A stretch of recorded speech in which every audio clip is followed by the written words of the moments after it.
네, 여기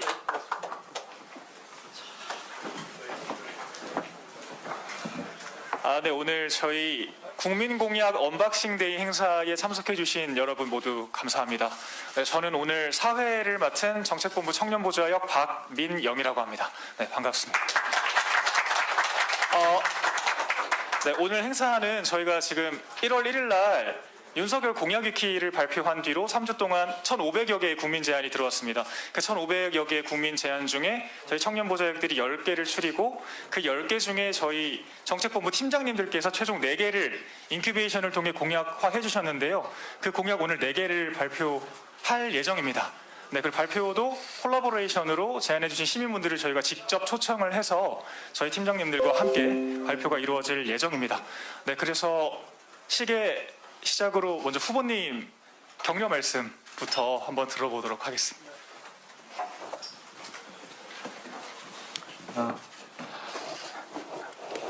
우리 국민 여러분께서 윤석열 공약 위키를 선보인 지가 이제 3주가 됐습니다.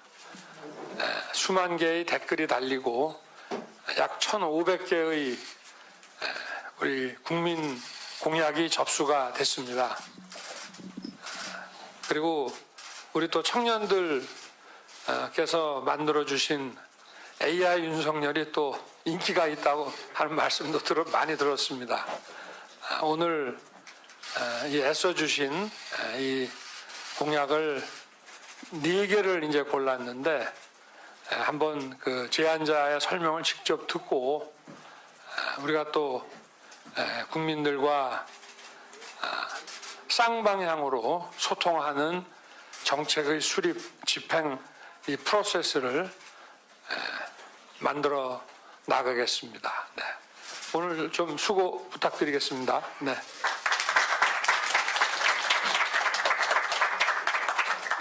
네, 후보님 말씀 감사합니다. 그리고 저희 이제부터 총 4팀 4개의 공약을 발표할 예정인데요. 한 분씩 제가 호명해드리면 나와서 발표 진행해 주시면 되겠습니다. 네. 그래서 처음 발표해 주실 분들은 네, 오현주 한의사님과 그 다음에 조용석 정책본부 팀장님 네, 나와서 발표 진행해 주시죠.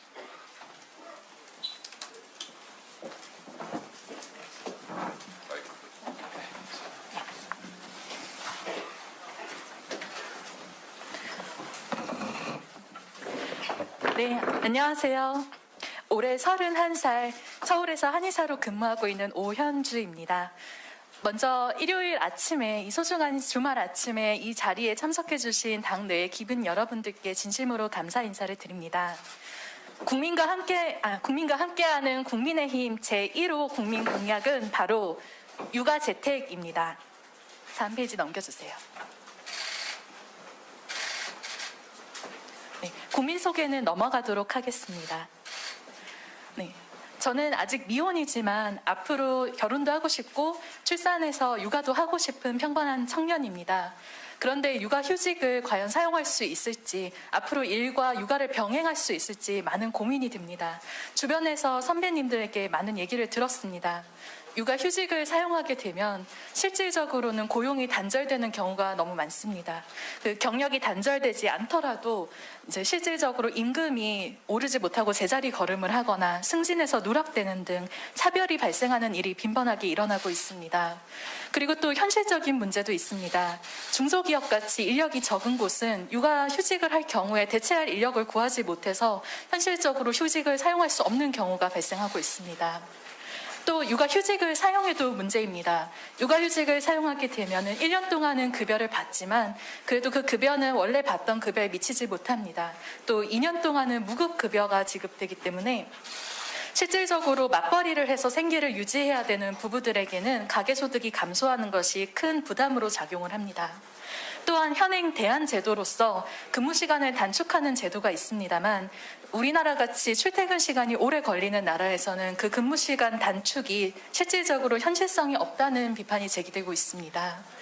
그러다 보니 우리의 육아는 우리나라의 이 미래를 짊어져야 할 아기들의 육아는 실질적으로 그 근로자 부모와 그리고 가족들이 부담하고 있습니다.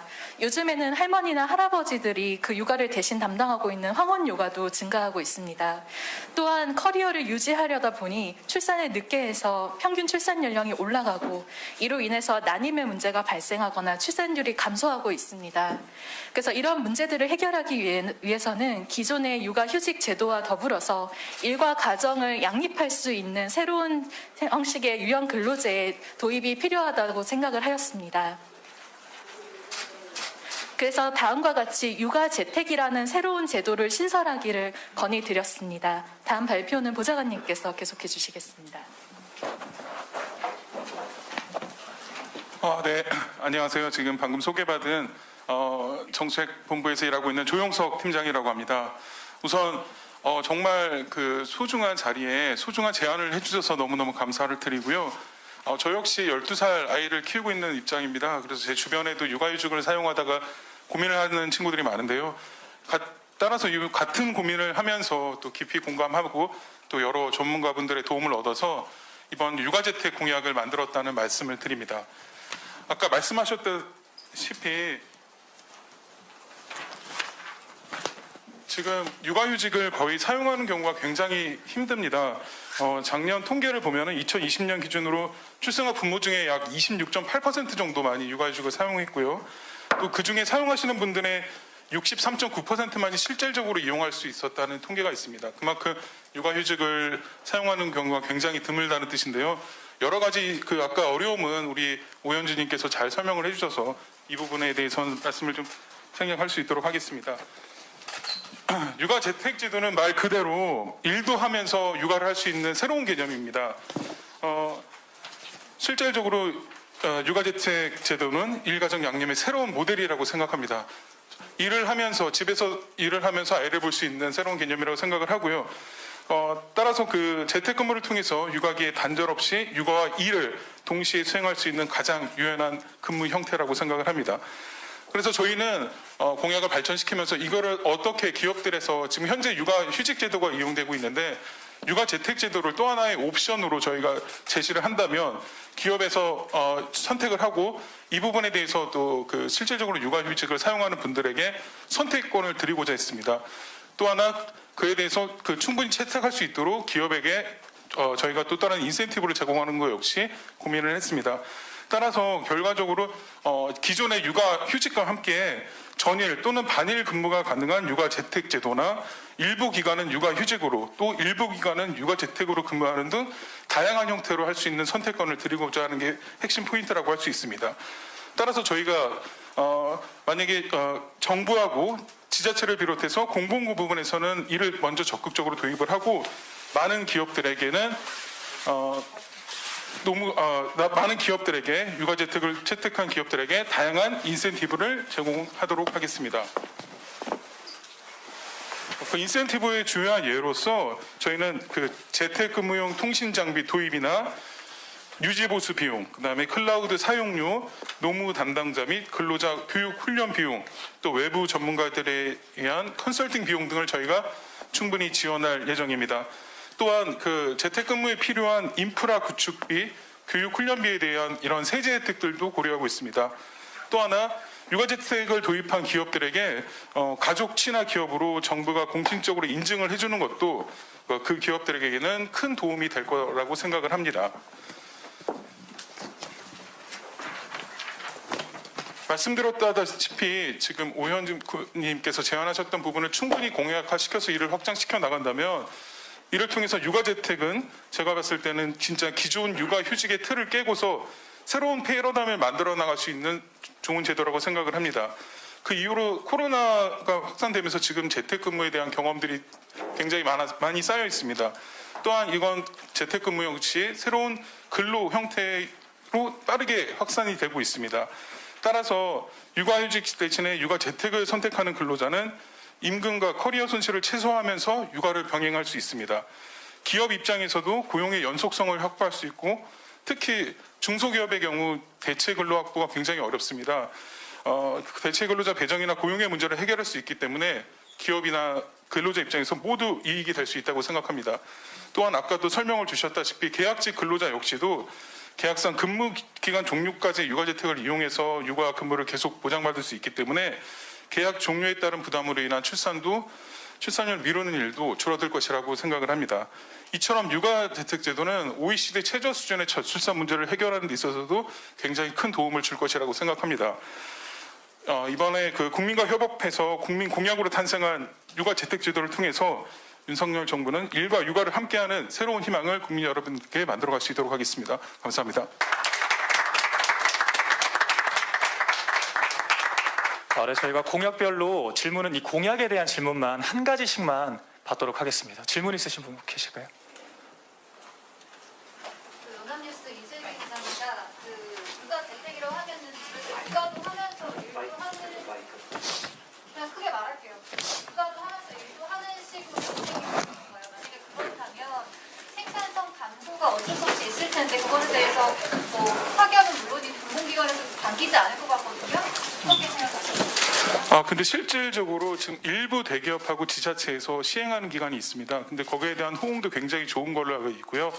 그래서 물론 뭐 100% 임금 보전을 하기는 쉽지 않다고 하겠지만 지금 현재 기존의 육아휴직 같은 경우는 50% 정도의 급여를 보장을 해주고 있는데 이것보다는 조금 더 자율 상향 조정을 함으로써 조절할 수 있고 근로시간 역시도 지금 현재 채택하고 있는 것은 한 4시간 정도 하고 있는데 보다 효율적인 시간을 배분함으로써 그거는 고용자와 기업 간에 충분히 협의를 통해서 해결해 나갈 수 있는 부분이라고 합니다.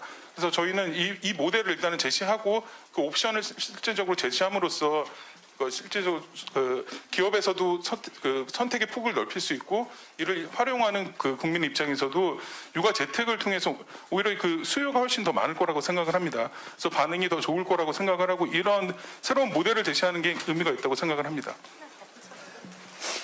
제가 덧붙여서 얘기를 드리고 싶습니다. 제안자로서 이제 저희가 열심히 노력해서 공부하고 취업하고 직장에 다니고 이렇게 사회적인 커리어를 쌓아가다가 출산으로 인해서 그것이 단절되는 것이 부모로서는 가장 두려운 일이거든요. 그래서 지금까지 내가 노력해서 이룬 것들의 연속성을 지키기 위해서 물론 그대로 근무하는 것보다는 못하겠지만 그래도 완전히 휴직보다는 내 직업을 지킬 수 있는 방향으로의 개선을 생각하다가 다음 제도를 제안하게 되었습니다. 네, 이것으로 첫 번째 공약 발표를 마무리하겠습니다. 네, 감사합니다.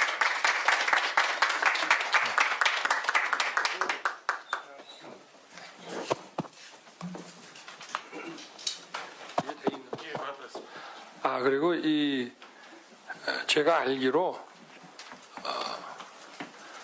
육아재택이라고 이름이 이제 이렇게 붙어서 그렇지 재택근무가 지금 굉장히 제가 아는 분도 특허청에 근무하는 공무원인데 아이 셋을 키우면서 특허청 근무를 하고 있습니다. 제가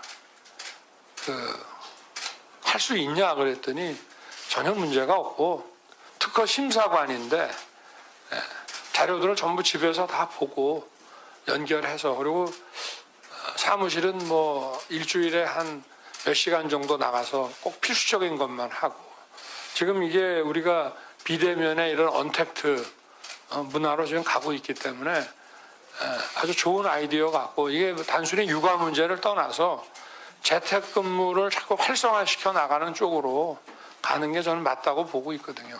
아주 좋은 아이디어 같습니다. 네. 네, 후보님 말씀 너무 감사합니다. 저희 두 번째는 저희 배달대행 라이더 오토바이 관련된 공약이 발표가 될 텐데요. 저희가 신효섭 제안자님과 그리고 진명구 팀장님께서 발표 맡아주시겠습니다.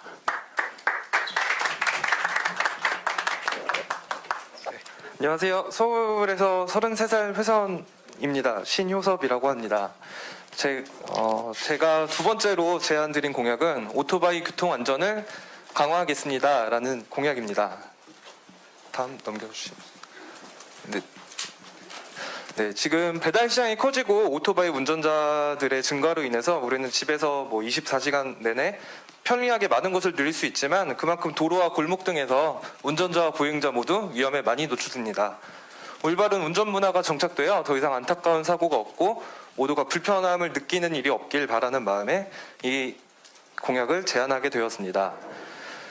지금 19년 대비 20년도 자료를 보면은 이 자동차 사망 사고는 오히려 10%가 감소한 반면에 오토바이 사망 사고는 10%가 증가했습니다. 그리고 불법 주정차, 불법 개조, 번호판 가림 및 고의훼손, 난폭 운전 등 위법 행위 등 이거는 뭐 집에서 굳이 집에서뿐만 아니라 운전을 하시는 분들도 많이 이거 공감을 하실 것 같은데, 도로 주행하다가 뭐 맞은편에서 역주행을 하는 오토바이라던가 아니면은 뭐 음식물을 픽업하기 위해 아무데나 잠깐 이렇게 불법 주정차하는 행위들로 인해 많이 불편함을 느낍니다. 그리고 머플러 개조로 인한 심야 시간대에 소음 등 민원. 그러니까 제 주위에도 아이를 키우는 가정들이 많이 있는데, 이제 밤이고 낮이고 아파트 단지, 골목 이런 데서는 오토바이 소음이 특히 크게 들립니다. 그래서 소음 등으로 뭐 잠을 못 잔다거나 이런 피해들이 많이 있는 걸로 알고 있습니다. 그래서 다음과 같은 4가지를 제가 제안을 하게 되었는데요. 이륜차 번호판 전면 부착의 단계적 확대, 그리고 불법 이륜차 개조 처벌 강화, 그리고 무사고 교통장치 DTG 장착 시 보험료 할인 확대, 그리고 마지막으로 교통법규 위반 단속의 강화 등을 제가 제안하게 되었습니다. 자세한 설명은 보좌관님께서 이어서 해주시겠습니다. 네, 정책본부 진명구 팀장입니다. 아주 소중한 공약 제안을 주셨고 저희가 검토한 결과를 좀 말씀드리겠습니다. 이륜차 번호판 전면 부착 단계적 확대는 지금 현재 국토부에서는 몇 가지 이유로 반대를 하고 있는데요. 전면 번호판을 하게 되면 그 위치가 좀 적절하지 않다는 거 하나하고, 또 이 사고가 났을 때 부딪혔을 때 보행자에게 더 위험이 가중될 수 있다라는 부분입니다. 그런데 저희가 이제 내부에서 논의하기로는 충돌 시 보행자 안전 우려로 이제 부드러운 소재로 번호판을 사용하면 그 부분을 해결할 수 있는 부분이고, 또 이게 전면 번호판을 한꺼번에 뭐 레저용이라든지 전체에 확대하기 좀 무리가 있기 때문에 영업용 이륜차부터 먼저 단계적으로 확대하는 방안으로 검토를 하여 공약화하였습니다. 이렇게 할 경우에는 이제 뺑소니나 신호 위반 등 예방 효과가 있고, 이건 법 개정사항으로 자동차관리법 개정이 필요한 부분입니다. 예, 그다음 불법 이륜차 개조 처벌 강화인데, 머플러 아까 심야 시간대 시끄럽다는 부분 이야기를 했는데, 지금 머플러 같은 경우에는 이제 배기 단속을 하고 있습니다. 그래서 4초 동안 엑셀을 당겨가지고 뭐 4초 동안 이제 소음을 측정을 합니다. 그래서 그게 105데시벨 이상 나오면 위반으로 하고 있는데, 그 기준을 좀 더 올리거나 심야 시간대 소음을 유발하는 경우에 이제 불법 튜닝 처벌 강화하는 그런 방안으로 검토를 하였습니다. 이 또한 자동차관리법 개정 사항이고요. 다음. 네, 그다음에 무사고 교통기록장치 DTG 장착 시 보험료 할인 혜택인데, 저희 일반 승용차 같은 경우에도 CCTV라든지 이제 안전에 대한 장치가 붙을수록 보험료가 할인 폭이 커집니다, 일반적으로. 그래서 이륜차 같은 경우에도 교통기록 장치 장착 시에 보험료를 좀 할인해주는 방향으로 개선 방안을 마련했고요. 또 이제 교통기록 장치를 설치하는 경우에는 스스로도 안전에 대한 의식을 갖기 때문에 예방 효과도 상당한 것으로 예상하고 있습니다. 다음 교통법규 위반 단속 강화인데, 지금 워낙 이런 문제들이 많다 보니까 국토부에서 21년 9월 달부터 이제 단속 강화하고 처벌 강화에는 나섰습니다. 그런데 이제 아까 말씀드렸듯이 소음 기준이라든지 이륜차 불법 주정차 이런 부분에 대해서 필요한 법 개정을 통해서 교통 위반 법규 위반에 대한 단속을 강화하는 방향으로 공약화를 했습니다. 네, 여기까지입니다. 네, 감사합니다. 이번에도 혹시 질문 딱 한 가지만 받겠습니다. 네, 공약 관련해서 질문 있으시면 한 분만 말씀해 주세요. 따로 없으시면 네. 네, 말씀. 저 중앙일보 박태인 기자인데요. 오토바이 같은 경우에는 보험료가 너무 비싸서 보험을 할 수 있어도 못하는 경우가 많아요. 근데 아까 말씀하셨지만 안전장치를 추가할 경우에 보험료 할인을 한다는데, 그렇게 한다고 뭐 보험료 몇백만 원의 보험료가 몇십만 원이 되는 건 아니지 않습니까? 그 부분에 대해서 좀 더 구체적으로 말씀해 주실 수 있을까요?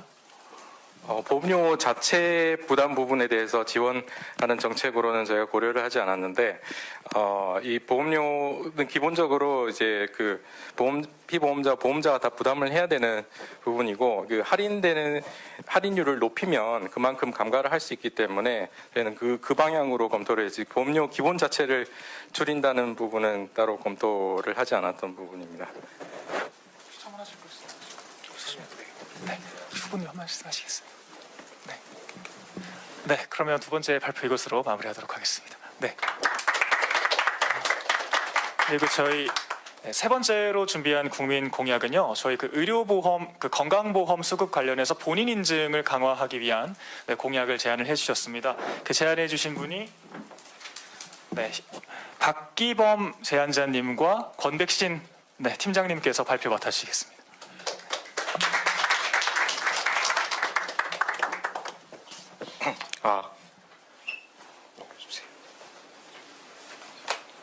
안녕하세요. 저는 우선 정책 제안한 이름부터 말씀드리겠습니다. 제가 제안드린 정책명은 병원에서 줄줄 새는 개인정보, 이제는 걱정 그만입니다. 제 소개를 하자면 저는 이제 서울에 개원한 1988년생 박기범이라고 합니다.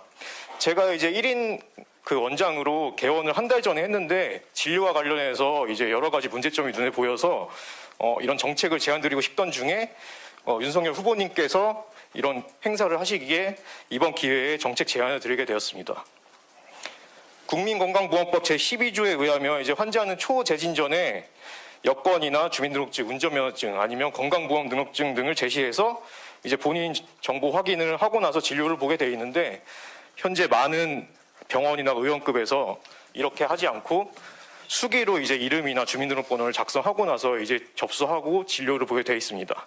그러니까 현실적으로 이렇게 이루어지고 있습니다. 그래서 이에 대해서 이제 국민들이 불편하지 않은 방향으로 신원 확인을 제대로 한 다음에 제대로 한 다음에 진료를 볼 수 있는 시스템의 필요성이 있다고 생각되어 정책을 제안드리게 되었습니다. 예, 정책본부의 권백신 팀장입니다. 지금 제안해 주신 박기범 원장님이 개업하신 지 한 달밖에 안 돼서 병원 일에도 신경 쓰기 되게 바쁘실 텐데 이제 정책을 제안해 주셔서 더욱더 감사드립니다. 저는 캠프 일을 하기 전에 마지막으로 병원을 가본 게 캠프 일을 하기 직전입니다. 이제 목이 좀 칼칼해서 이비인후과를 갔었는데 평소대로 생년월일을 물어보시고 생년월일을 간호사님께 말씀을 드리면 누구 맞으시냐, 맞다 그러면은 바로 진료 접수가 되는. 오늘 이제 이번에 이 박기범 원장님한테서 말씀을 듣기 전에는 전혀 이상한 걸 느끼지 못해서 저도 참 죄송스럽습니다. 제안 설명을 내용이 뒤에 제가 이제 그 슬라이드 순서하고 약간 말씀드린 게 다를 수 있는데요. 연평균 5만 건 가까이 건강보험의 내 정보를 누군가가 이용하는 일이 벌어지고, 심지어 뉴스에도 보도됐습니다. 어떤 여성분은 뭐 수백 번 도용됐고 본인은 정신병원 진료 기록까지 있더라. 뭐 그런 일이 언론에 보도된 적이 있었습니다. 병원 입장에서는 오시는 분들에게 신분증 가져오셨냐 물어보는 게 뭐 좀 부담이 될 수도 있고, 또 특히 노인분들이나 이제 어르신들이 어쩌다가 깜빡 잊고 신분증을 두고 오셨는데 되돌려 보낸다거나, 이 대단히 큰 부담일 수 있습니다. 그래서 이거는 시스템으로 문제를 해결해 보려고 합니다. 시스템이 그런데 복잡하다고 생각하지 않습니다. 우리는 이미 뭐 식당, 뭐 공공기관, 병원, QR코드를 통해서 본인 인증을 하고 있습니다. 이런 기존의 시스템을 활용해서 본인 인증이 된 경우에 대해서만 그 진료에 대해서 건보를 적용하는 방식으로 진행을 하면은 아마 건보법에서 얘기하는 본인 확인에 대한 준수율이 상당히 높아지지 않을까라고 저희가 검토를 해 보았습니다. 기존에 우리가 QR코드처럼 본인 인증 시스템이 이제 코로나 때문에 막 우연찮게 이렇게 많이 확산이 됐기 때문에 특별한 시스템을 도입하거나 별도의 예산이 많이 든다고 저희 생각에는 그렇지 않다. 왜냐하면은 그 시스템을 이용하되 건보의 기존 시스템이나 DB에 연동할 수 있는 프로그램을 짜는 정도로 충분하지 않겠나라는 생각을 해봅니다. 다만 QR코드 확인 방식 외에 뭐 지문이라든지 아니면은 모바일 신분증 같은 국민 불편이 더 줄어들 수 있는 다른 방식이 있을 수도 있기 때문에 종합적으로 방식을 검토할 필요는 있겠다고 생각이 듭니다. 국민 한 분 한 분의 정보는 너무나 소중하기 때문에 개인의 건강보험 가입자 명의를 도용하는 일에 대해서 도용한 당사자는 물론이고 저희 제안하신 분이 의사 선생님이시긴 합니다만 그것을 개인정보를 신분을 확인하지 않은 병원에 대해서도 처벌을 신설 내지 강화할 필요가 있다. 그 처벌의 구체적인 수위는 추후에 논의하되 그런 방향은 그렇게 가야 되지 않나라고 저희 나름 검토를 해보았습니다. 예, 이상입니다. 감사합니다. 네, 혹시 이 공약에 관련해서도 질문 있으신 분 딱 한 가지만 받겠습니다.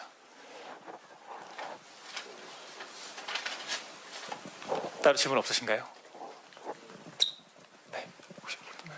네, 그러면 마지막 공약으로 넘어가 보도록 하겠습니다. 네, 감사합니다.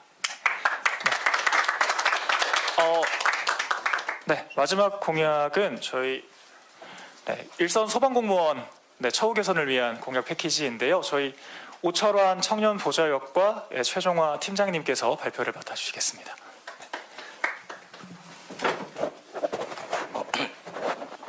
예, 안녕하십니까. 저는 국민의힘 정책본부 소속 오철환 청년 보좌역이라고 합니다. 마지막으로 저희가 발표할 공약은 일선 소방공무원 사기충전 7대 공약 패키지입니다. 예, 우선 간단하게 저희께 제안해 주신 국민을 소개해드리면은 우선 이 국민분께서는 현장에서 지금 일선에서 뛰고 계신 소방공무원이십니다.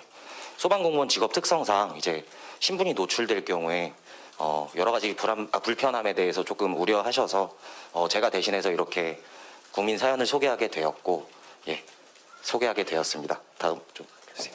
예, 국민 사연에 대해서 간단하게 소개드리면은 우선 현장에서 이제 문제점들에 대해서 제안해 주셨는데, 우선 현장에서 지휘해야 되는 지휘부 고위급 이제 소방 지휘부가 이제 간부 출신 내근직 중심으로 구성이 돼 있어서 지휘부의 이제 현장 이해 및 현장 지휘 능력 부족이 나타나고, 또한 내외근직 비율이 7대 3이나 승진 시 행정 업무의 비율이 더 높기에 현장직에서 이제 조금 불합리함이 나타났다라고 말씀해 주셨고, 또한 신명 승진은 필기 과목으로 구성돼 있어서 이제 현장직 공무원 같은 경우는 이제 교육훈련 시간에 이제 시험 공부를 해야 되는 웃지 못할 광경까지 벌어진다라고 이렇게 좀 강하게 말씀해 주셨습니다. 이런 문제의식을 바탕으로 세 가지 이제 공약 방향성을 제안해 주셨는데, 우선 첫 번째로 이제 지휘 간부의 현장 경험 필수화, 그리고 두 번째 이제 내외근 비율별 승진 구조 개편, 그리고 마지막에 이제 필기 위주로 현재 시험 승진이 진행되고 있는데 이것들에 대해서 개편하는 방안에 대해서 방향성을 저희에게 제안해 주게 되셨습니다. 그리고 이제 저희 인큐베이팅을 해주신 저희 최종화 팀장님께서 직접 공약 발표해 주시도록 하겠습니다. 예, 방금 소개받은 정책본부의 최종화 팀장입니다. 저희는 우리 청년 부자께서 말씀하신 국민 정책 제안을 구체화해서 7가지의 일선 소방공무원을 위한 사기충천 공약 패키지를 만들었습니다. 첫 번째는 내근과 외근 비율별로 심사 승진이 가능하도록 하는 승진구조 개편입니다. 그리고 두 번째는 소방서장급 이상의 현장지휘 간부로 승진할 경우에 일정 수준의 현장 근무 경험을 필수 요건으로 규정하는 것입니다. 이를 통해서 소방 간부의 현장지휘 능력을 확보하도록 하겠습니다. 그리고 세 번째는 심사 승진을 결정하는 위원회 구성에 현장직 소방관의 참여 비중을 대폭 확대하는 것입니다. 그리고 네 번째는 시험 승진 과목에 현장 실무 능력을 추가하고 현장 경험에 따라서 가산점이 반영될 수 있도록 하는 방안입니다. 다섯 번째는 출동직과 현장직에 대한 특별 승진 제도를 활성화하는 것입니다. 그리고 다음으로 소방 현장직의 자살률이 5년에서 6년 차에 최고치에 달합니다. 이에 따라서 자기개발과 현장직 소방공무원들의 자기개발과 심신건강을 위해서 휴식연제를 도입하는 것입니다. 예를 들어서 5년을 출동직 또는 현장직으로 근속하는 경우에 1년의 안식년이 주어지는 방안입니다. 그리고 마지막으로 현재는 전국에 하나도 없는 소방연수원을 2-3개의 권역 단위별로 설치하는 것입니다. 이와 같은 현장 중심의 소방을 통해서 현장에서 용감하게 화마와 싸우는 소방관들에 대한 국민의 존중에 부응하도록 하겠습니다. 그리고 마지막으로 아울러 일선 경찰 공무원의 수사 보직 DPR을 해소하기 위해서 수사 보직에 일정 기간 근무한 수사 경과 경찰관들이 승진 등에서 소외되지 않도록 경찰 승진 체계 개편도 적극 검토하겠습니다. 감사합니다. 네, 마지막 공약에 대해서 혹시 질문 있으신 분 한 가지만 받겠습니다. 네, 따로 질문이 없으시면 네, 간단하게 해주시죠. 네. 소방관 안식년 도입에 대해서 말씀하셨는데 지금 소방관 인력 부족 문제도 굉장히 문제가 심각하다고 얘기가 나오고 있는데 어떻게 안식년을 좀 도입하실 생각인지.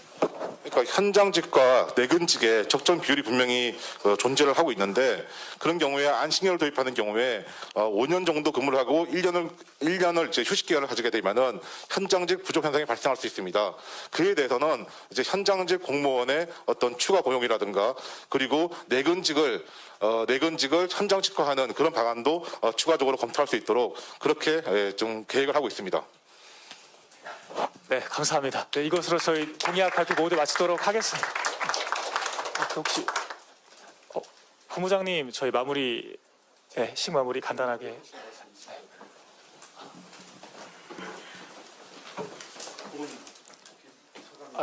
간단하게 있으시면 말씀해 주시죠.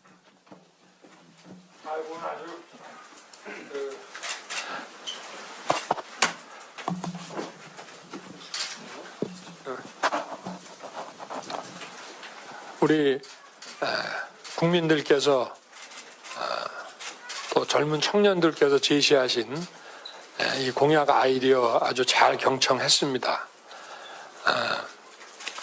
육아 재택 문제 참 정말 그 중요하고 좋은 제도로 생각이 되고 또 재택근무할 수 있는 근무의 또 성격이 있고 거기에 적합하지 않은 그런 경우에도 조금 더 선택의 폭을 넓힐 수 있는 그런 제안들이 좀 많이 접수되기를 기대하겠습니다.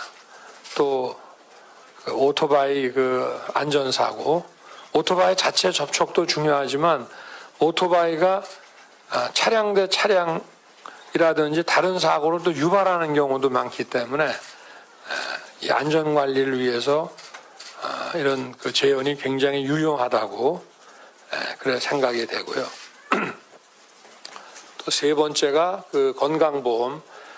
저도 형사집행 업무를 오래 했습니다마는 이 남의 거를 이렇게 도용을 해가지고 진료를 받고 이 정보를 탈취하는 이런 경우가 연 5만 건이나 된다는데 저도 많이 놀랐습니다. 이거는 뭐 일선에서 일을 하시는 우리 의사 선생님이 제안한 거기 때문에 매우 유용할 것이라고 전 기대하고 있습니다. 그리고 저도 지난번에 우리 평택의 세 분의 소방관 빈소를 다녀왔습니다마는 사실 이 내외 근직에 이런 문제가 있다는 거를 우리 일반 국민들은 잘 모릅니다. 근데 우리가 늘 현장에서 일하는 분들의 중요성에 대해서 잘 인식 못하는 경우들이 많습니다. 그래서 늘 우리 일이 실용주의라고 하는 것은 현장 중심을 말하는 것이기 때문에 현장에서 많은 위험 앞에 이걸 감수하면서 일하는 분에 대해서는 상응하는 처우를 해드려야 되고 그리고 이것뿐만이 아니고 우리 지금 소방관들이 입고 있는 화재 진압하러 이제 들어갈 때 입고 있는 옷이 과연 얼마나 안전하고 소방관들의 생명을 잘 보호해 줄 수 있는 것인지 거기에 대해서도 사실 의문이 많습니다. 그런 점도 좀 보완이 되면 더 좋을 것 같고요. 오늘 하여튼 여러분들 이런 그야말로 우리 생활과 현장에 밀착한 이런 제언들을 많이 해주신 거에 대해서 정말 깊이 감사드리고, 또 제가 정부를 담당하게 되면 말씀드린 대로 이 디지털 플랫폼이라고 하는 정부와 국민의 이 쌍방향 소통을 통한 정책의 수립과 또 집행, 또 거기서 생겨나는 여러 제언들을 받아서 다시 또 정책이 만들어지고 하는 이런 쌍방향 소통의 순환 과정을 이루어가면서 정부가 작동을 할 것입니다. 오늘 그 가능성을 여러분들의 그 제언을 통해서 느끼게 돼서 대단히 기쁩니다. 정말 감사드립니다. 네.